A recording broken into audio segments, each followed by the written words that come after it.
Muito bem-vindos à Conversa de Eleição. Depois de uma pausa de férias, regressamos com o programa da Renascença de segunda-feira.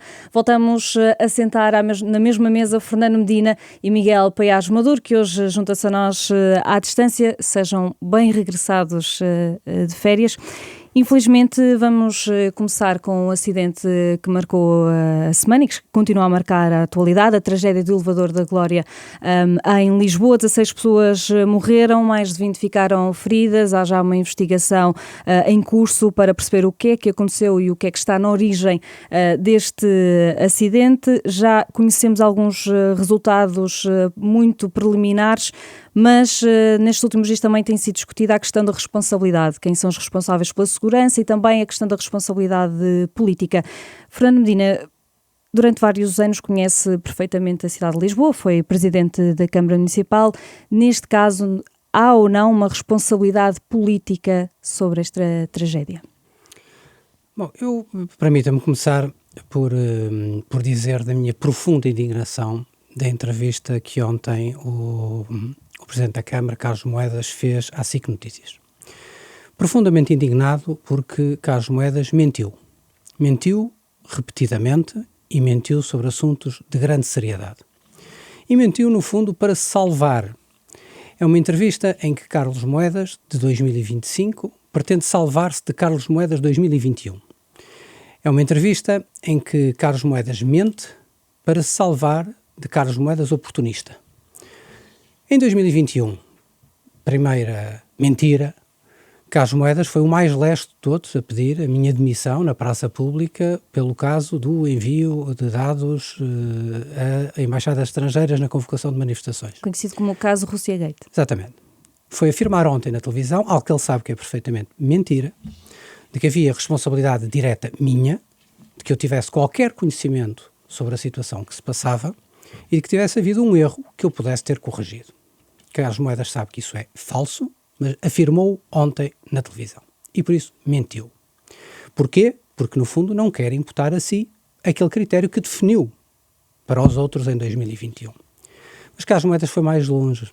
Foi mais longe a um ponto que me causa repugnância, que é o facto de Carlos Moedas, que invocou o exemplo de Jorge Coelho em 2021, o exemplo nobre de Jorge Coelho da sua demissão depois da queda de Entre os Rios, para me atacar politicamente, dizendo que eu devia seguir o exemplo de Jorge Coelho, quando confrontado exatamente com a mesma pergunta, nos mesmos termos pela jornalista, diz o caso era diferente porque Jorge Coelho tinha informação no seu gabinete que dizia que a ponte não estava em condições, isto é, que podia ter evitado o acidente.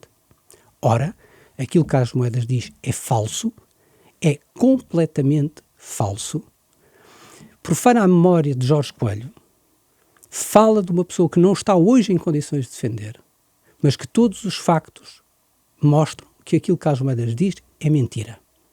É mentira porque houve um relatório do LNEC, houve comissões de inquérito, uma comissão de inquérito, houve um julgamento. Em nenhuma circunstância ficou demonstrado, dito ou sequer invocado de que havia informação na posse do ministro que podia ter evitado o desastre. Porque, como é óbvio, qualquer ministro, na posse dessa informação, agiria para suspender o tráfego. Mas Carlos Moedas mente desta maneira sobre uma pessoa como Jorge Coelho, como digo, que não está cá para se defender, simplesmente para se tentar salvar a si próprio. Isto é, Carlos Moedas é vítima daquilo que foi o seu oportunismo político de 21, que foi querer vir a correr perante a situação de um envio que não deveria ter acontecido de e-mails e que estava a acontecer nos serviços de apoio ao Presidente da Câmara, quis tirar a sua oportunidade política. Chegou a invocar na altura que eu até era cúmplice do regime de Putin. Convocou manifestações para a porta da Câmara a propósito disto. Estabeleceu um patamar de responsabilidade política, dizendo um presidente, um dirigente é responsável mesmo por todos os erros técnicos que aconteçam dentro da sua instituição. Foi ele que pôs esse patamar. E hoje, confrontado com o patamar que ele próprio colocou em 2021, Carlos Moedas foge. E como quer fugir disso, a fugir leva para a mentira. E por isso, daí a minha indignidade sobre esta matéria. Filipe, eu durante 4 anos mantive um silêncio total sobre a gestão na Câmara de Lisboa. Não fiz nenhum pronunciamento nem sobre as decisões que eram tomadas na Câmara Municipal de Lisboa, nem, muito menos, sobre até as mentiras, as falsidades que durante estes anos foram ditas sobre a minha gestão ou sobre decisões que este Executivo se apropriou que não tinham sido tomadas. Mas eu hoje não posso manter esse silêncio. Não posso manter esse silêncio porque é uma entrevista indigna, é uma entrevista de mentira, é uma entrevista de fuga de alguém que está a fugir única e exclusivamente de si próprio. E deveria Carlos Moedas, neste caso que aconteceu, tirar ou não alguma responsabilidade política? Carlos Moedas de 2021, de 2025, já está demitido por Carlos Moedas de 2021. Por isso é um assunto entre os dois lados de Carlos Moedas, e por isso Carlos Moedas de 2021 já demitiu Carlos Moedas de 2025. Miguel Paiares Maduro, neste caso, como tem visto a prestação do Presidente da Câmara de Lisboa, que tem dito repetidamente que ninguém foge e, portanto, não aceitou a disponibilização de cargos apresentada, por exemplo, o Presidente da Carris, e agora também ontem deixou claro que não se irá admitir. Há ou não aqui alguma responsabilidade para ser tirada a nível político? Antes de falar sobre isso, dizer que eu estou, como sabem os dois, nos Estados Unidos da América e, portanto, segui esta enorme tragédia a alguma distância, mas não deixei até por isso de me aperceber do impacto que ela teve, mesmo internacionalmente. É uma tragédia humana enorme, mas é também algo que terá seguramente impacto, quer na confiança que os cidadãos têm nas infraestruturas de transporte no Estado e na segurança que o Estado lhes pode garantir, quer até pode vir a ter algum impacto em termos do turismo. Embora, por outro lado, eu desvalorizo um pouco isso, porque também tivemos acidentes noutros países, em Espanha, por exemplo, de comboios, na Bélgica, na Alemanha, teleféricos em Itália, portanto, tendo a desvalorizar um bocadinho esse possível impacto, mas sem dúvida que foi provavelmente uma das maiores tragédias que tivemos no país. Nas últimas décadas, acho que só comparável àquela que tivemos com os incêndios em 2017. Quanto ao tema da responsabilidade, penso que há duas questões diferentes. Uma é a questão da responsabilidade política pelo acidente. Se há ou não de um decisor público responsabilidade política que deve ser assumida e em que circunstâncias é que isso deve acontecer. E eu acho que isso depende fundamentalmente de um critério, que é, houve algum comportamento desse responsável político que tenha contribuído de alguma forma, direta ou indiretamente, por ação ou omissão, para aqueles factos, para que o acidente ocorresse ou para que ele não fosse suscetível de ser prevenido. Acho que é isto que tem de ser apurado do ponto de vista de responsabilidade política pelo acidente. Neste momento nós já temos uma análise preliminar que deixa ainda muitos pontos para serem apurados.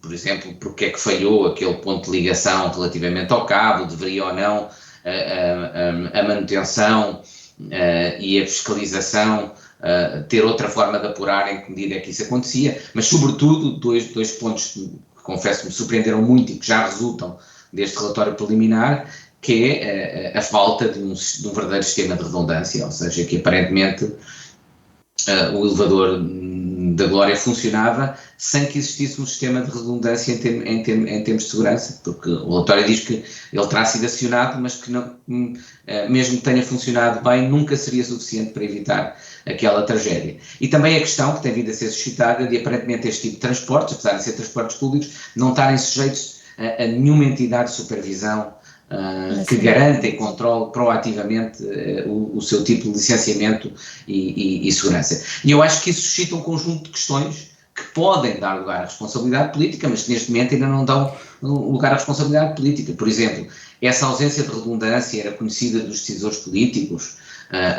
Se sim, quando é que isso aconteceu? Porque é que nada foi feito, por exemplo?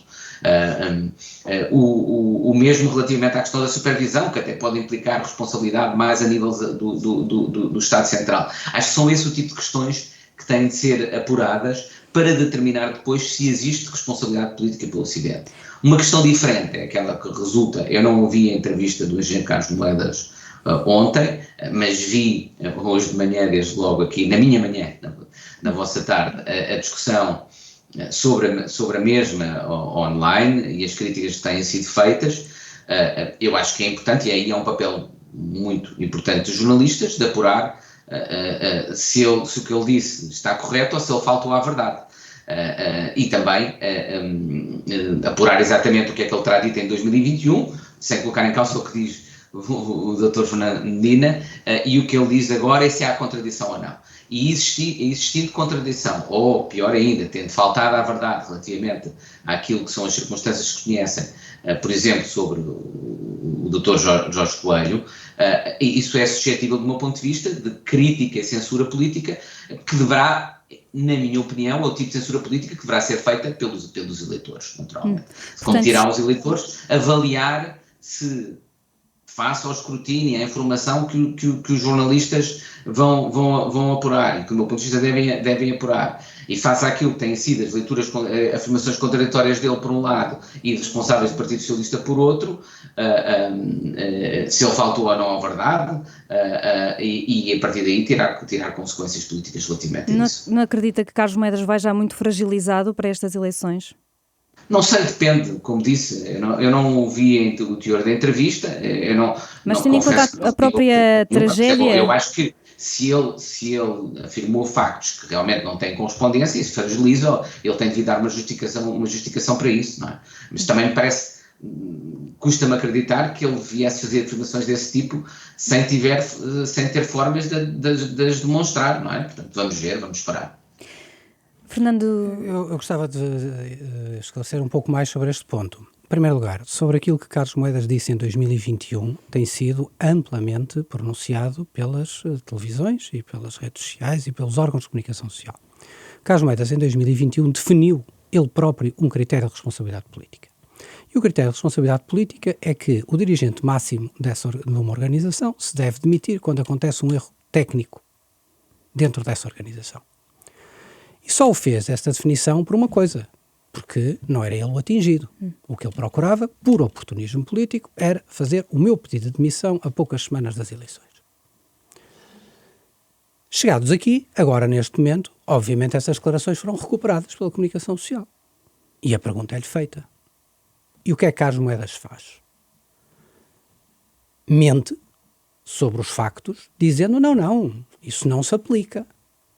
Porque eu não tinha nenhuma intervenção direta. Não. E diz, ao contrário, que Jorge Coelho tinha, quando é total e absolutamente falso. E, aliás, um órgão de comunicação social já fez o trabalho que o Miguel sugere e já classificou como falsa essa informação, e os outros órgãos de comunicação social se sucederão a avaliar a situação. Como eu posso também dizer que, relativamente à parte que me toca, o Carlos Moedas disse é falso. Carlos Moedas tem um padrão psicológico. Sempre que se vê em dificuldades e em momentos de pressão, Carlos Moedas foge para a frente, mente, atira as culpas para outros, alija-se de responsabilidades, não tem nada a ver. Tem uma declaração surpreendente ontem, que é dizer: eu só terei responsabilidade política se tivesse havido um documento no meu gabinete que dissesse que eu deveria agir e não agiu. Eu tenho a dizer o seguinte: se no gabinete de Carlos Moedas houvesse esse documento, não era responsabilidade política que estávamos a falar, era responsabilidade criminal que estávamos a falar. E por isso é bom não confundir os planos. E por isso o que Carlos Moedas está a tentar fazer é não só um aproveitamento político de toda esta situação, colocando-se de fora, como se a Carris não fosse da Câmara, como se a Câmara não nomeasse todos os administradores que a empresa tem, como se a Câmara não aprovasse os orçamentos e os planos de atividades, no fundo pondo-se de fora. Eu quero obter informações, em vez de ser ele que tem que as dar e que está sob escrutínio a prestar essas informações. E digo mais, por exemplo, ontem voltou a repetir outra mentira, que é quando diz: os orçamentos de manutenção cresceram sempre no meu mandato, essa é a minha responsabilidade. Mas eles cresceram no geral, não cresceram nesta área. Nesta área dos elétricos, eles cresceram muitíssimo abaixo do que foi a taxa de inflação no período, significa que houve um decréscimo real. Deixa-me e por isso, eu gostava de ser claro sobre isto. Carlos Moedas está a demonstrar que é uma pessoa que não é uma pessoa de confiança. É uma pessoa que não tem palavra, que não merece, que não tem, no fundo, a idoneidade para o lugar que ocupa, no sentido em que neste momento o que era preciso era alguém que falasse perante uma tragédia, que obviamente ninguém de bom senso imputa que o Presidente da Câmara, se pudesse ter feito alguma coisa, não tivesse feito tudo e mais alguma coisa para evitar. Qualquer ser humano que não fosse totalmente desprovido de sentimentos agiria assim, muito mais alguém que tem responsabilidades políticas. Ninguém está acusado de nada dessa matéria. E, aliás, o que vi de todas as pessoas que pediram a sua demissão, que não eu, aliás, mas não pede. Que não eu, a única coisa que invocaram foi a sua coerência com as declarações de 2021. E por isso o que nós temos aqui neste momento é muito simples. É a mentira, Carlos Moedas a mentir para fugir de Carlos Moedas, o oportunista político de 2021. É só isto que temos em causa e é bom que se conheça bem também qual é, quando ele invoca Jorge Coelho e quando mente sobre Jorge Coelho, quando faz desta forma, ouça, que causa, eu quando o ouvi, eu foi um incómodo de tal forma grande que não consigo transmitir, porque eu estava lá nessa altura, eu era assessor do Primeiro-Ministro António Guterres nessa altura. Eu era assessor do Primeiro-Ministro, tinha começado como assessor do Primeiro-Ministro António Guterres muito poucos meses antes. Eu assisti em direto lá no local, no gabinete do Primeiro-Ministro, quando acontece o acidente, a mobilização dos esforços, a demissão de Jorge Coelho, tudo aquilo que acontece naquele período. Carlos Moedas está a mentir sobre Jorge Coelho. Isto é algo que ofende, mas que revela, no fundo, um caráter de uma pessoa, infelizmente, e eu quero dizer uma coisa que é a seguinte, eu tenho certeza absoluta, eu nunca usei palavras desta natureza com nenhum adversário político em nenhuma circunstância, nunca. Respeito muito os meus adversários políticos, respeito muito as pessoas que pensam diferentes de mim, a democracia é a nossa convivência, aprendemos a viver com essa convivência, a apreciar as pessoas que pensam diferente de nós, e isso é um campo muito importante. Agora, quando se entra em atos desta natureza, eu acho isto inadmissível. Deixe-me só perguntar-lhe, aproveitando que era presidente da Câmara na altura em que ocorreu um descarrilamento do mesmo elevador em 2018, perguntar na altura o que é que foi feito, se houve de facto um aumento do investimento da segurança neste elevador. Eu, relativamente a 2018, a informação que recolhi junto da anterior administração da Carris nesta matéria é que houve uma antecipação, houve uma paragem do elevador e houve uma antecipação de toda a manutenção estrutural que esse elevador iria ter passado uns meses para um período antes no tempo para que o elevador pudesse funcionar. Há uma diferença grande entre a situação de 2018 e esta, obviamente, as consequências. Na altura, os sistemas de redundância funcionaram. Okay. E por isso foi possível, não é, normalizar a situação, antecipando, no fundo, aquilo que estava previsto ser feito uns anos depois, que era uma manutenção mais pesada, naquele plano de manutenções que a empresa, mas não houve nenhum reforço da segurança. Tem. Houve, naturalmente, claro, é isso que eu estou a dizer, houve um plano que foi aplicado de reforço estrutural relativamente àquele elevador em específico, mas, como digo, não teve... É uma situação que não é comparável pelas suas consequências e pelo facto dos sistemas de redundância terem funcionado.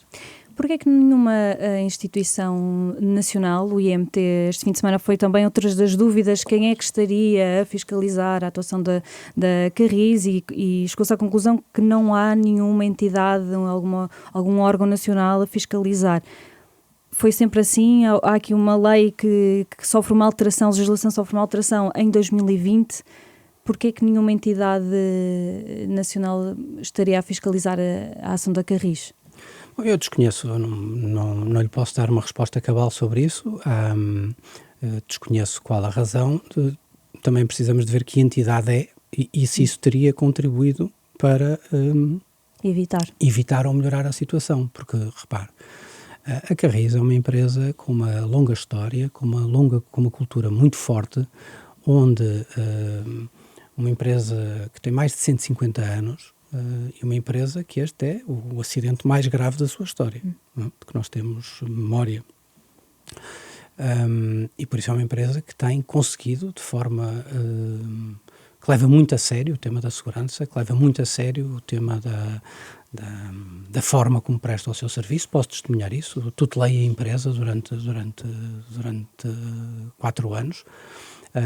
E por isso, de mulheres e homens que fazem o seu melhor e que têm a segurança no topo das suas preocupações, e que, como digo, este é o acidente mais grave da história da Carris. Não creio que não há memória de nenhum acidente desta natureza, e por isso não lhe consigo dizer, não é, que tipo, porque ainda não temos os dados sequer das avaliações técnicas, que tipo de inspeção poderia ter melhorado. Isto é, se os protocolos de inspeção técnica e de manutenção deviam ser outros e não aqueles, ou se estes foram cumpridos adequadamente e há ali um problema de outra natureza, ou se os protocolos não eram os adequados. Bom, eu não sei dizer e não quero contribuir para a especulação sobre esta matéria, porque isso acho que o gabinete Cuspieia fez um belíssimo trabalho em 2 dias em nos dar aquela primeira informação.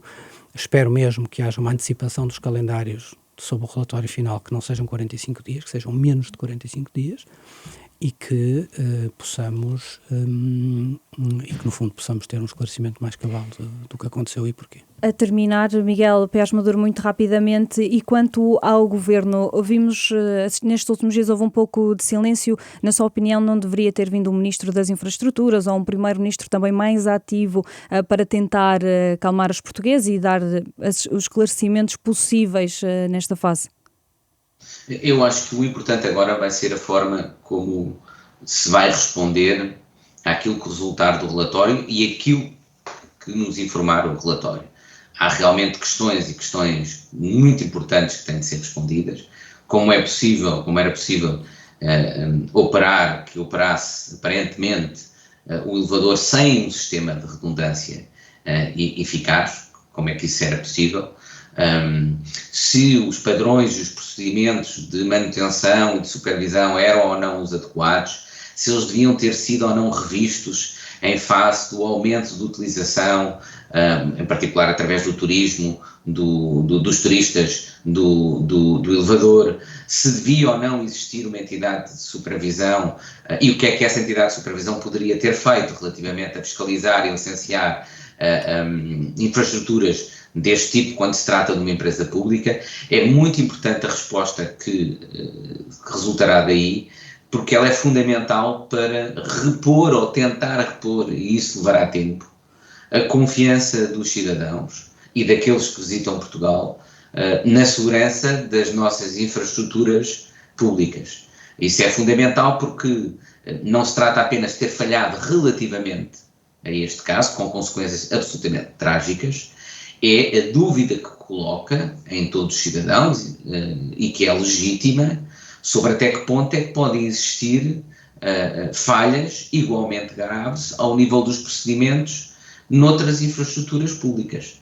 É isso que eu acho que tem de ser a preocupação do Governo Central, do Governo português, no curto prazo e depois de ser conhecido o relatório final, de forma a tentar repor essa confiança por parte dos cidadãos. Chegamos mesmo ao final do nosso tempo. Será certamente um tema que voltaremos nos próximos episódios, até pelas explicações que ainda estão em falta. Fernando Medina, Miguel Paiás Maduro, muito obrigada. Eu sou a Filipa Ribeiro. O Conversa de Eleição regressa na próxima segunda-feira.